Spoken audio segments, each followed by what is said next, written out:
Ladies and gentlemen, the 1970s, especially early 1970s, for the NHL had some great teams, some great lines. Now, for most Ranger fans, this line is considered the greatest in their history, but in the NHL 1970s, it was always competing with the Châteaubriand-Lafleur, not the Châteaubriand-Lafleur line, but whoever was on Frank Mahovlich's line, whoever was on Esposito's line in Boston.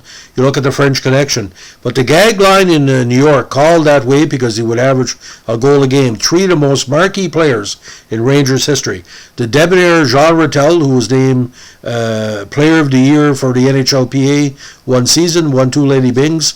The very, very fast and durable Rod Gilbert, and the fighter of the group, the power forward, the great Vic Hadfield, who scored 50 goals in that big year of 1972.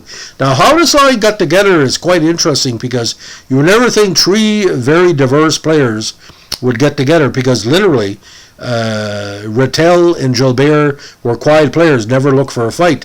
Hadfield was sort of like the muscle of the group that kept it all together. Now, 72 season was interesting because Ratelle was leading the points race for a number of months until he was injured, and it would have gave Bobby Orr and Phil Esposito a final run for their money.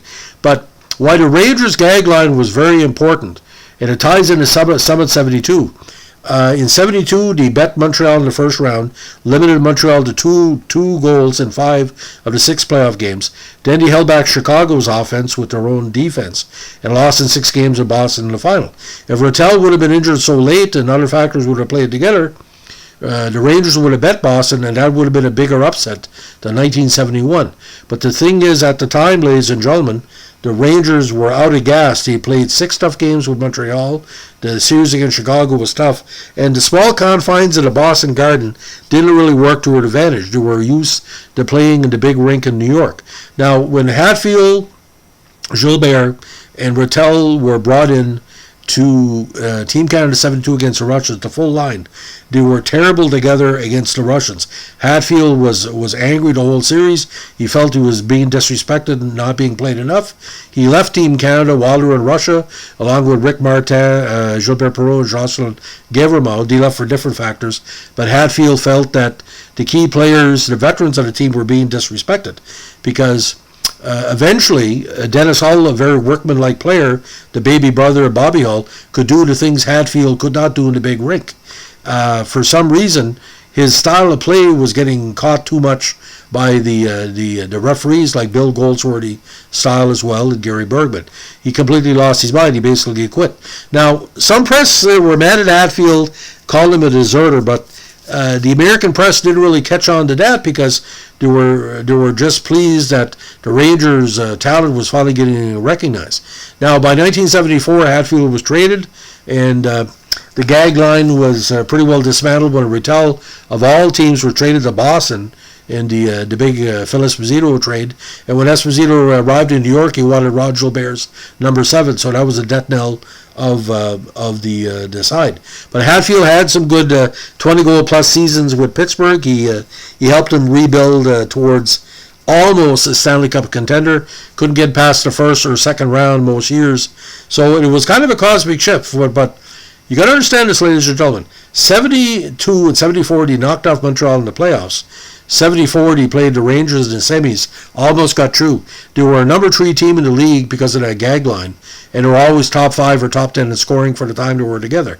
But Hadfield's 50 goals in that 72 season, Ratelle's big numbers, Gilbert's marquee stuff, sort of what my dad called the Donny Osmond of the Rangers.